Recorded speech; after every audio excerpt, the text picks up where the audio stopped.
Hello everybody and welcome to Daf Yomi, our weekly session together going through today's Daf. We are going to be doing page 35, Daf Lamed Hey, but we're going to be picking it up first of all on the Mishnah towards the end of Lamed Daled Amad Beis, towards the end of 34b. The Mishnah says as follows: Nasana b'migdal va'avad hamafteach.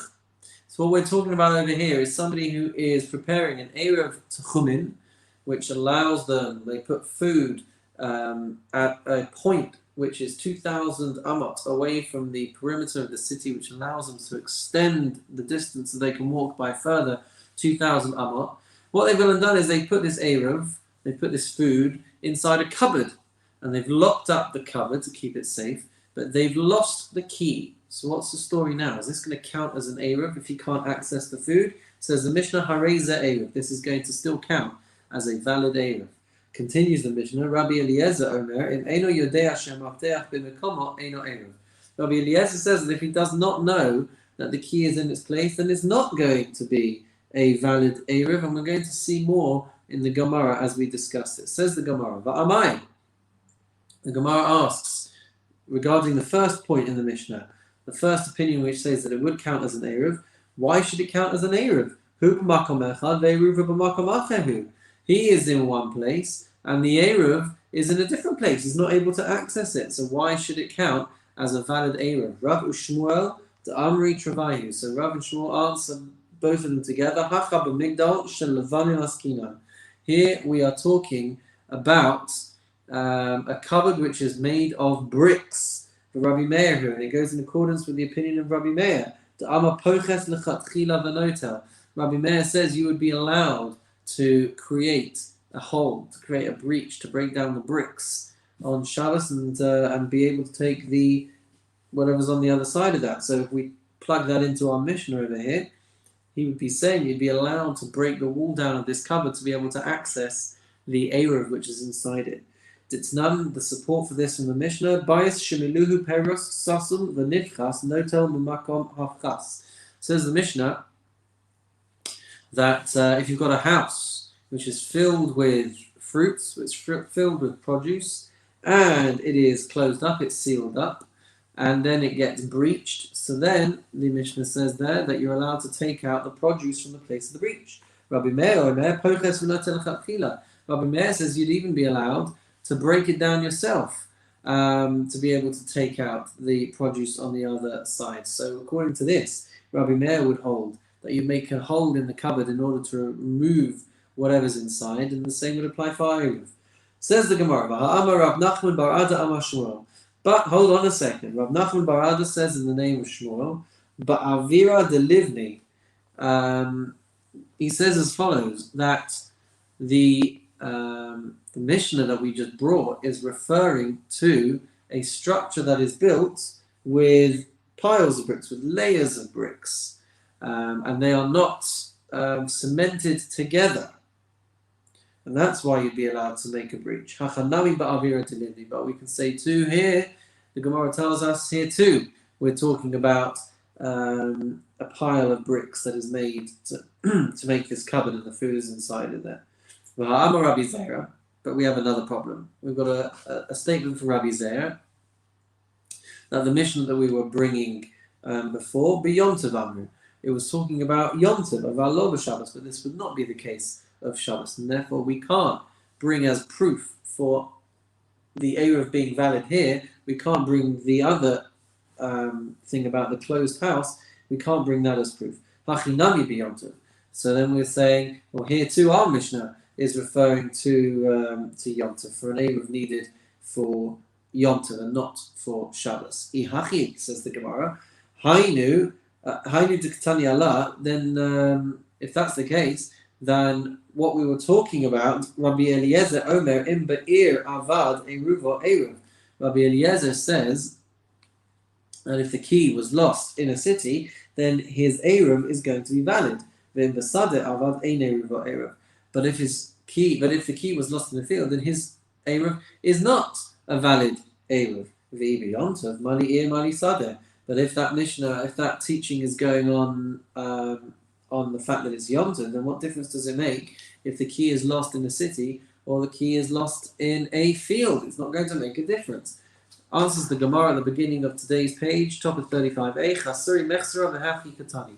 There is something missing from our Mishnah, and this rather is what we're trying to teach. So here we go.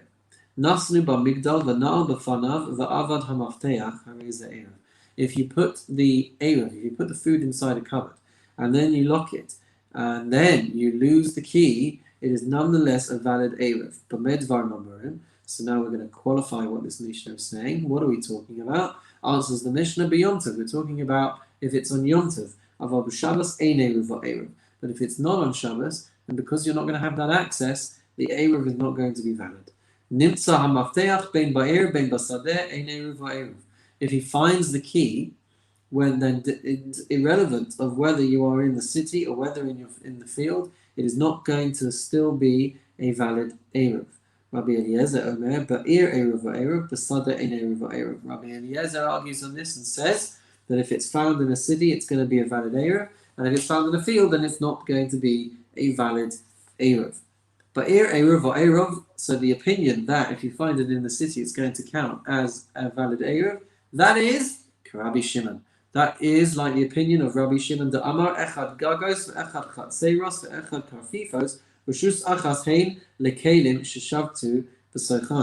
that goes according to the opinion of Rabbi Shimon, who says that roofs and courtyards and karfefos, which are enclosed fields, they are all counted as one domain with regards to utensils that were in those places at the beginning of Shabbos, meaning it's going to be possible to carry those keys. So if the key was in one of these types of places, you're going to be able to move it around.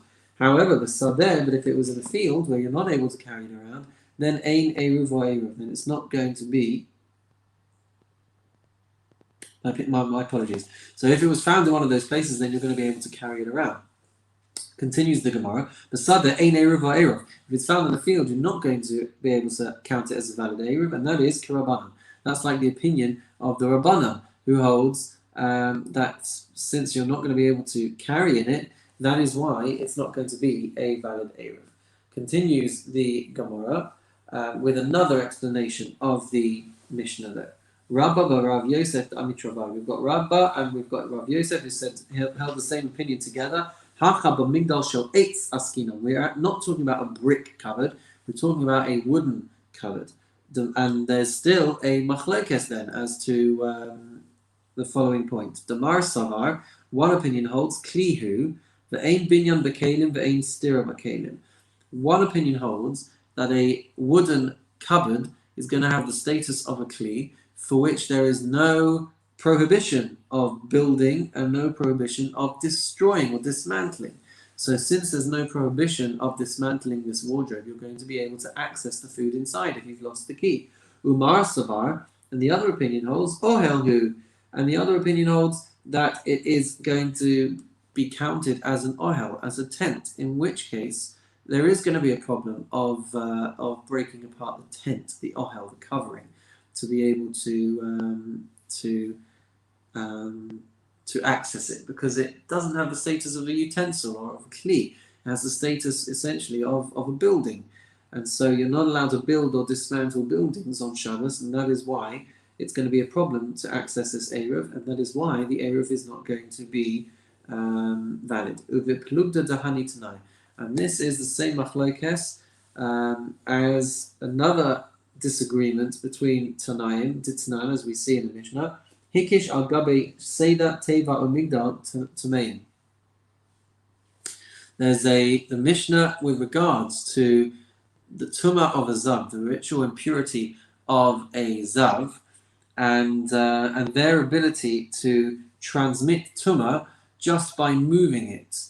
Even if he doesn't touch it, but if he causes the item to move, then you could be transmitting Tumah through a person who is a Zav, somebody who's been having these discharges from his nether regions, and could be transmitting Tumah just by causing an item to move. And so the Mishnah says, Hikish al gabe, if he beats his fist on top of a Seder, Teva, Umigdal, these different types of boxes or cupboards. So if he knocks on a carriage, a crate, or a cupboard, even if he doesn't come into direct contact with them, but he causes them to move, says the Mishnah that we're quoting, Tamein, they're going to be impure because they move. Rabbi Nechemia and Rabbi Shimon Natarim, but Rabbi Nechemia and Rabbi Shimon disagree, and they say that it's going to be pure still. What are we talking about here? What's their disagreement? Lav Bahakami Palki? Is this not what the disagreement is about? Masavar Klihu, one holds that this wardrobe is going to be a Kli, and therefore, when it gets moved, it is going to become impure. Masavar Ohelhu, one holds that it doesn't have the status of a utensil, it has the status of a building. And when it gets, when it comes into contact, when it gets moved by a zav, it's not going to become impure. Amar Abaye says, V'tisbara, and you think this is logical, for Hatanya Ohel v'niseit Tame. But we have a brisa which teaches that if a zav shook an ohel, if a zav shook a tent and it moved, then it's going to be impure. Kli ve'enu niseit tahor. If it was a vessel, if he shook a vessel and it did not move, then it is going to be tahor. So what we see from here is that the point that we need to be concerned about is whether the item moves when it gets shaken, and not whether it's a vessel or a tent or an ohel, the Katani Sefer. And not only that, but we're taught in the end of that Baraisa, V'im hayu nisotin tamein. We're taught that if they moved, they are ritually impure. This is the general principle. Niseit machmas kocho tame.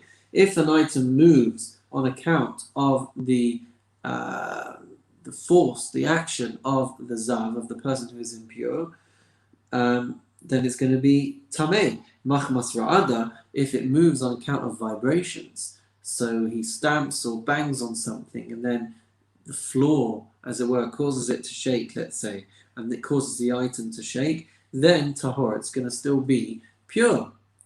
Ella Amar Abaye, rather Abaye says, the Kule Alma, Heset Machmas Kocho Tame. When something moves on account of the person's direct force, it is impure. Machmas Ra'ada Tahor. And when something moves on account of the vibrations of something else that's causing it to move, it's going to be pure. V'hacha bara'ada machmas kocho askina.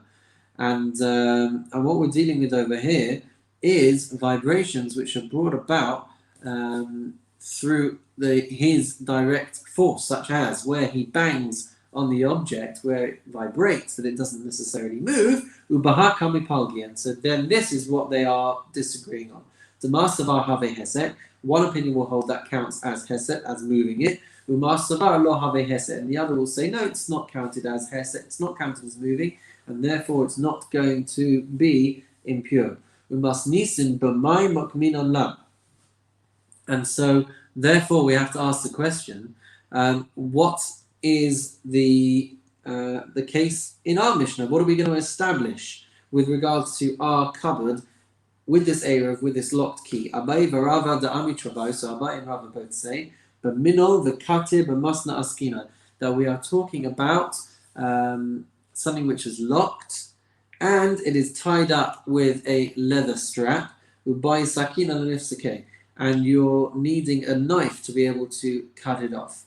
So we're not necessarily talking about this whole thing with a key and a lost key.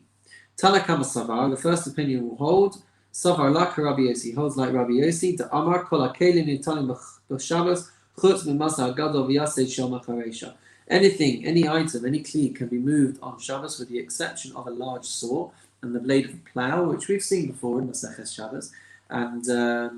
And these things are not allowed to be moved because they can't be used for anything else. But a knife is allowed to be taken and would be allowed to cut the strap, and you would be allowed to remove the Eruv from the cupboard, and so it's still going to be valid Eruv. Rabbi Eliezer Savar Lak, Rabbi Nechemia. But Rabbi Eliezer, who was more stringent and said it's not going to count as a valid Eruv, he holds like Rabbi Nechemia. But Rabbi Nechemia, who says that even a cloak, even a spoon, which are things which can be used for permissible things on Shabbos, they can only be moved if they are being used for their ordinary use. So a knife which can be used on Shabbos, but it can't be used in this instance to be able to cut open the strap to access the cupboard. And that is why, according to Rabbi Eliezer, the the cupboard is going to be out of bounds. The Eruv inside, the food inside, therefore, is not going to count as a valid Eruv unless it's in a town, in which case he would be allowed to transport things around, in which case he would be able to access the food inside, in which case it would count as a valid Eruv. Moving on to the next Mishnah for today.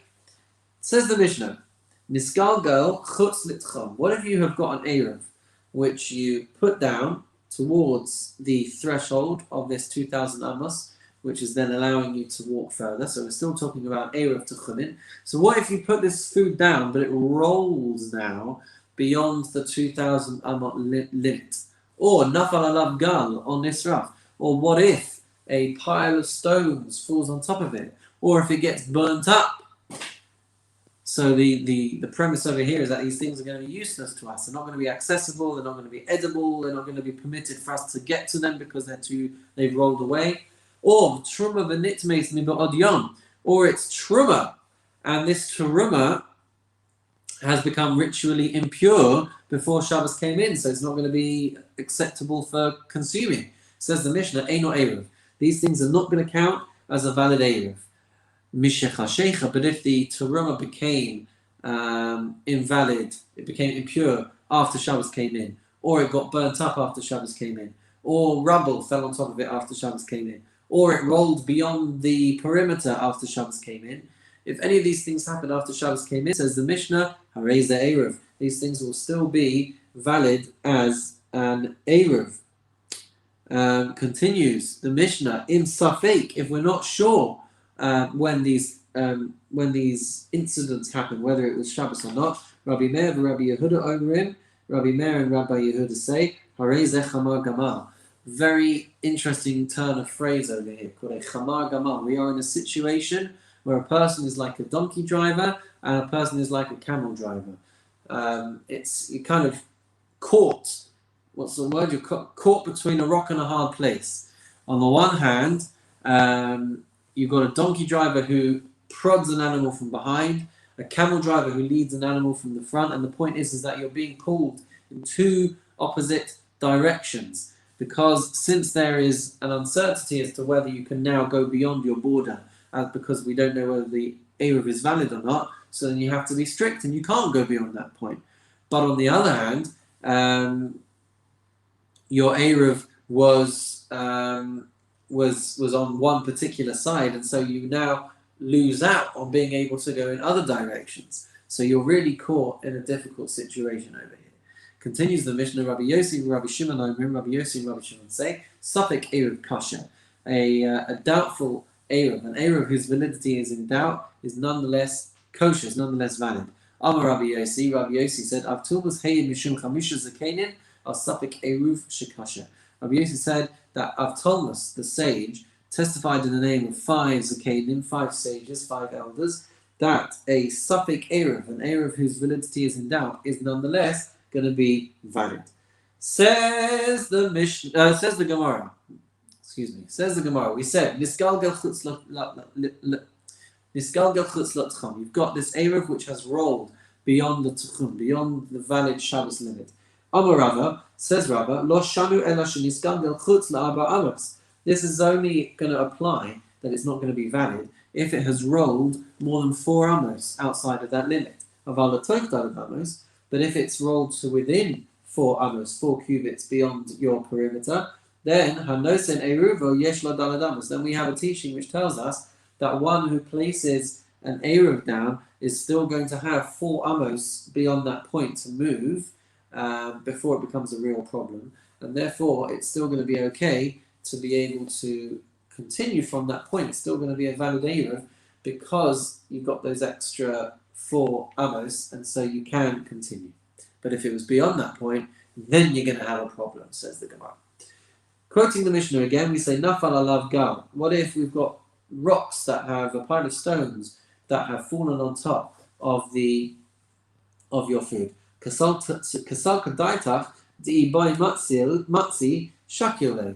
This would come to lead us to think, it might enter our minds to say that we're talking about where if he wanted to, he would be able to physically get access to the Eruv.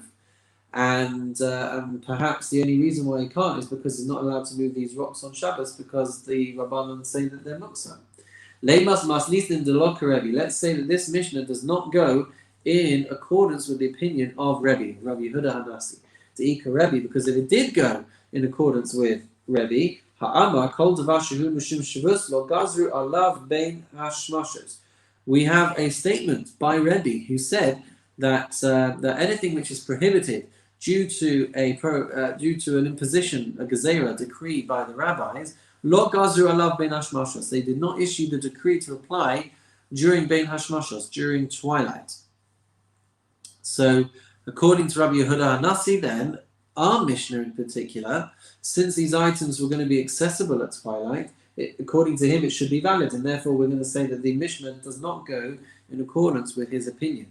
Afilu tema karabi, but actually the Gemara answers and says you could even say that this Mishnah goes according to the opinion of Rabbi. How can we say that? Because lot sricha de by mara v'chatzina. Because we can say that this was only applicable in a case where you would need a tool to be able to get the Eruv out from under these stones. And if you were not needing those things, then presumably it would be okay. So we're saying that you could say that the Mishnah is in accordance with Rebbe, and that the reason why it's going to be a problem for this to count as a valid Eruv is because you need a hoe, or you need a pickaxe, or you need some kind of tool to be able to access it. Utsrichi. And we nonetheless, we need this this ruling. It is necessary to teach this. To eat tala nisgalgel, because if the Mishnah had only taught about the item rolling away, mishum delesa gabe, then we would think that the Eruv is invalid because it is not near to him. Aval nafal alav gal de'isei gabe, but if it had just fallen under some rubble, or rubble had fallen on top of it, so it is near to him, emile have Eruv, then we might have been prompted to think that it's still going to count as a valid Eruv. V'itana nafal alav gal. And if a Mishnah had only taught about the scenario of a pile of stones falling on top of it, then we would have said that that's a problem. Mishum de michase. It's a problem because these items have been covered. Aval nisgalgel. But if it is just simply rolling beyond the perimeter, zimnin da ase zika ma'asile, you could have an instance where the wind blows it back in. Emila have Eruv, and so we'd say that it's still a valid Eruv. And that is why the Gemara concludes over there at the bottom of Amud Aleph, at the bottom of the first side, Sricha. Therefore, we have to say both cases in the Mishnah, because there's always going to be an explanation as to why one would apply to one and not to the other. And therefore, the Mishnah needs to explicitly teach us both cases so that we would understand that they are both invalid Eruvs. Continues the Gemara on Nisrach Teruma v'Nitmes, or the Eruv, the food, gets burnt up, or it is Teruma and it gets impure. So asks the Gemara, Lamali, why do I need to be taught both of these points? Tana Nisraf, we teach, as we turn the page now, Tana Nisraf, Lamali Tana Nisraf, why do we have to learn about the Eruv getting burnt up? Lo diacha kocha de Rabbi Yossi, is to teach the power of Rabbi Yossi's opinion, to teach the far-reaching nature of his opinion, because Rabbi Yossi had said to us, Rabbi Yossi had said to us, as well as Rabbi Shimon, that a doubtful Eruv is kosher. So we needed to understand just how far-reaching that opinion goes, and that's why we had to learn about something that gets burnt up, and that's why we had to learn about something which is teruma and becomes impure. And Tana Teruma v'Nitmes, and so the Mishnah had to teach us about teruma which is impure, Lo diacha kocha de Rabbi Meir, because that shows just how powerful Rabbi Meir's opinion is. Rabbi Meir, who had said that Rabbi Meir, who is stringent, even though the truma is still there, as there is only an uncertainty about when it becomes impure. So now we're going to take a little look at this further. The Saba Rabbi Meir Sfeika L'chumra. So does Rabbi Meir really hold that in cases of doubt one should rule stringently? Right, Rabbi Meir had said that truma which gets impurified during twilight is going to become tameh. So does he really rule stringently? V'hatanan, but we have a Mishnah which teaches as follows: Tameh sheyarad litvol. If you have got an impure person who goes down into the mikveh to be able to immerse, safek taval, safek lo taval, and there's a doubt as to whether this person has immersed or whether he hasn't immersed, that afilu taval, and even if we say that he did immerse, he definitely went into the mikveh, but safek taval ba'abim sa'ah, safek lo taval ba'abim sa'ah, but we have a doubt as to whether he went into a kosher mikveh, whether the mikveh was valid and had the right amount of water, of 40 sa'ah. So that is in doubt. So we know that he went into the mikveh, but we don't know if he had the right amount of water inside his mikveh. V'chein shnei mikvaos ba'achas yesh ba'arba'im sa'ah, ba'achas ein ba'im sa'ah, v'tava ba'achas mehen, ve'enu yodeh be'eza mehen tava. Or we've got a situation where we've got two mikvaos and we don't know which one he went into. And one of them was a valid mikveh with 40 sa'ah, and one of them was not. So we don't know which one he went into. Says the ruling in this Mishnah, Sfeika Tameh, then this doubt is going to leave him in a state of ritual impurity. Asks the asking on this, but what are we talking about? Batuma Chamura. We are talking about a strict form of ritual impurity, something that is talked about in the Torah, about batuma kala, but with regards to a light, with regards to a lenient form of ritual impurity, such as a person who eats food which is impure, or v'shasa mashkin tamei, or who drinks liquids which are impure, v'haba rosha v'ruba b'mayim she'ulim, or a person who put his head and most of his body under mayim she'uvim, which is drawn water as opposed to live spring water or rainwater. Or shenaflu al roshav al ruba shlosha lugin mayim. Or this person has had 3 login of water, of mayim she'uvim, of drawn water, poured on top of his head and most of his body. The yara litvol safek taval safek lov taval. Or he has gone down to immerse and there's a doubt as to whether he did or not. Va'afilu taval, and even if he did immerse, safek taval ba'arba'im sana, se'ah safek lo taval ba'arba'im sana, and even if he did immerse, then we don't know if it was in a valid mikveh or not. V'chein shnei mikvaos ba'achas yesh ba'arba'im sana, ba'achas ein ba'arba'im sana, and the same with 2 mikvaos where one of them has 40 sa'ah and one of them doesn't have 40 sa'ah, v'taval ba'achas mahen, and he's gone into one of them, ve'enu yodeh be'eza mahen, and we don't know which of them he's gone into. Then says the Gemara over here, Taval Sfeika Tahor, that if he immersed and it is in doubt as to what the story is, then we're going to rule Tahor, that he is Tahor. But here's the crucial bit, guys. Rabbi Yossi Mitame. Rabbi Yossi is disagrees with this and says that he is going to be impure, which means that the quote that we just brought, that whole long piece where we ruled tahor, that because it does not have any declared authorship, we're going to say that goes according to Rabbi Meir. In which case, according to Rabbi Meir, in which case he is ruling leniently in a case of doubt, and he's saying tahor. But if that's the case, if over there, where we're only talking about rabbinic decrees, and he's ruled leniently to say tahor, why would we say, as we said at the top of the page, why would we say that he is going to rule stringently in the case of an Eruv, which is also of rabbinic origin? Says the Gemara, Kasava Rabbi Meir T'chumin D'Oraisa Ninu. The reason why he is able to rule stringently is because Rabbi Meir holds that the Eruv T'chumin, the concept of not being able to go beyond a certain point, the limits that are imposed on an individual's freedom of movement on Shabbos, that is of biblical origin. And therefore that is why he rules stringently. Asks the Gemara though, the Saba Rabbi Meir Techumin D'Oraisa. Does Rabbi Meir really hold that the rules or the limits that one can walk to on Shabbos is actually of biblical origin? V'hatznan, but we learned in the Mishnah, Ein Yachol Lahavli Bazu. We learned in the Mishnah,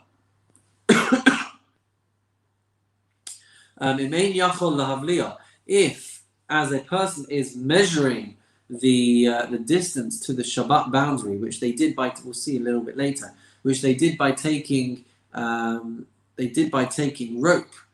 and measuring the ground, the distance on in that instance. Now, if they're taking this piece of rope to be able to measure the perimeter, the boundary to which one can walk to, so you're going to sometimes hit hills, you're going to sometimes hit valleys, things that go up, things that go down, inclines, depressions, whatever it is.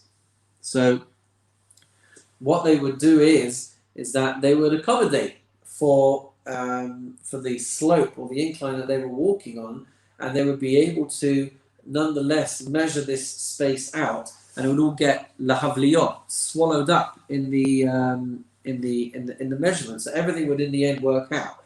But with regards to a point of where you can't necessarily include and figure out the correct measurement because of where you are trying to measure through, on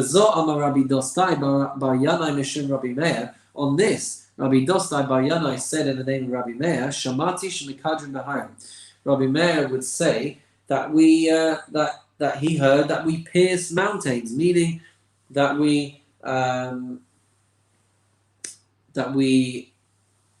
would essentially measure or accommodate the measurement as if we were boring through this hill. So you wouldn't take into account the up and the down, the incline and the decline, right? We would accommodate the measurement as if we were passing straight through. So that is what Rabbi Meir says. V'isal kadaitach, where are we? V'isal kadaitach techumin da'araisa mimikadrim. But if you want to say that the concept of the area of techumin is biblical, mimikadrim, why would Rabbi Meir ever say that you could pierce through the mountains, so to speak? Meaning that you end up under compensating for the distance that you're traveling by going up and then down because you're boring straight through it. So why would he say that if techumin was a biblical construct? Vaha Amar Rav Nachman Amar Rabba Bar Avuha. Did Rav Nachman say in the name of Rabba Bar Avuha, Ein mekadrin lo ba'ari miklat v'lo ba'eg v'lo arufa mipnei she'en Torah? Did they not say that you're not allowed to do this thing of piercing through mountains and measuring as if you're going straight through? You can't do that when measuring the distance for a city of refuge. You're not allowed to do that for an egla arufa, which is a body that is found and you're not sure which town it came from. So you have to measure to see where this victim may have come from, whichever town it was closest to. That would be the city that is held responsible for the death of this individual. In which case, that you then take a heifer and you break its neck, and there's a whole process that's talked about in the Torah. But the point is that because these things are biblical, Rav Nachman and Rabbi Bar Avuha say you can't pierce through a mountain to measure the distance. So why would you be able to do it for the area of Techumin, which we're also saying is biblical? Lo kashya. The Gemara says, no, there's no difficulty here, there's no contradiction. Hadidei had Rabbein. The statement about the Eruv is his statement, and the statement in which he is lenient is his teacher's statement. Dikanami, and we can also read this into the words of the Mishnah, Dikatani, because we taught Bazu Amar Rabbi Dostai Bar Yanai Mishum Rabbi Meir Shamati Mishum Kadrin Baharim Shmamina. We can read into this because if we look at the precise language, what we see is Rabbi Dostai Bar Yanai said in the name of Rabbi Meir, I have heard that we pierce mountains. And what this tells us is the following. that Rabbi Meir was not stating his own opinion. Someone was stating his opinion on his behalf. And so we can nonetheless conclude from this that that this is accurate, and that Rabbi Meir can therefore be strict in one instance. In our instance, in the Mishnah, he can be lenient in somewhere else, and that is how the Gemara resolves the contradiction. Nonetheless, the Gemara continues. V'rami de'oraisa ad'oraisa leRabbi Meir. We can still, though, raise a contradiction between one ruling which he did have in the biblical law and another ruling that he had in the biblical law. Ditznan, because we learn in a Mishnah, Naga be'echad balayla ve'eno yodea im chai im mes. So if you touch a person in the nighttime and you don't know if the person that you touched in the nighttime was alive or dead, but then you wake up in the morning and you wake up the next day and you find out that this person had died, so you're not sure if he was dead when you touched him or not. If he was dead, then there's going to be a biblical problem of becoming tamei, but you don't know whether he was dead or not. Says, quoting this Mishnah, Rabbi Meir metaher. Rabbi Meir rules leniently and says you're going to be tahor, you're going to be pure. And the chachamim, the sages, are going to rule stringently and say that you're tamei. Shekol hatmeos kishas mitziyasam, because we would declare the status based on when you discover the fact that he has passed. So the rabbis assume that however you're finding it now is the same status as it would have been when you touched the body, in which case the chachamim are going to rule stringently and say that this person is tamei. Amar Rabbi Yirmiyah says, Mishnah Seinu Shahaya Alei Sheretz Kol Bein Hashmoshos. One second.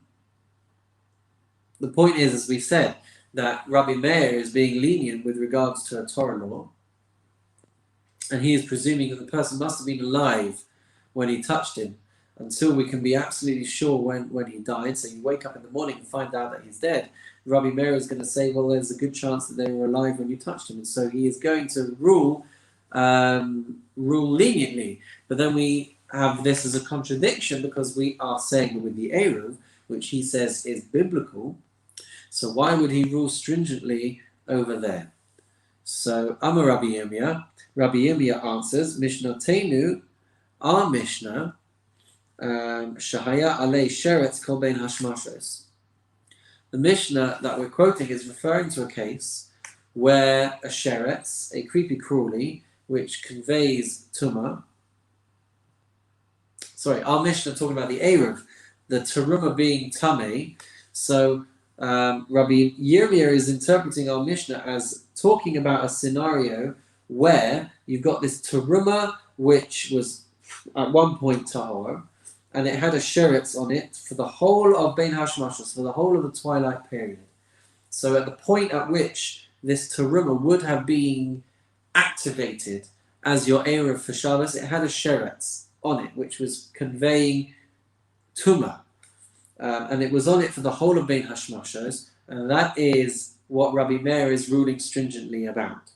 But if so, Ihachi asks the Gemara, Baha Lema Rabbi Yossi, Safek Eruv Kasha. But if that was the case, then Rabbi Yossi should be ruling that that an Eruv whose validity is in doubt is going to be kasher, and there would be no uncertainty in this case. So why would we need to bring in this point about Rabbi Yossi saying that a doubtful Eruv is kasher? It's not a doubtful Eruv.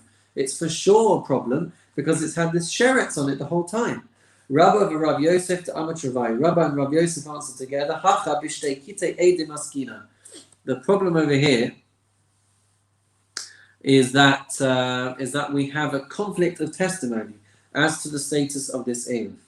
Achas omeres mi ba'od yom nitma. One set of witnesses are coming and testifying that the Eruv became impure before Shabbos. V'achas omeres mi shecha shecha. And another set of witnesses are coming to declare that it became impure after Shabbos came in. Going on to the top of the next page, Rava Omar, Rava says, Hasam trei chazke lekula v'hacha chada chazaka. Sorry. Hatam trei chazake lekula v'hacha chada chazaka lekula. Rava says that the difference is with regards to the cases. Sorry, Rava is saying. What is Rava saying? Help me out here, guys. Rava is saying that I think he's disagreeing with this idea of having two sets of witnesses coming and disagreeing with each other. He is coming along to say that the difference is with regards to the tumah. Over there, with regard to touching a person who you then wake up in the morning and discover had passed away, there are two chazakas, there are two presumptions that you are having to weigh up and consider. There are two doubts, two considerations to be made, and the fact that there's a combination of two considerations to be made, that is why you can apply more leniently. However, over here, with regards to our Eruv, where you have this terumah, so then there's only one presumption supporting the leniency.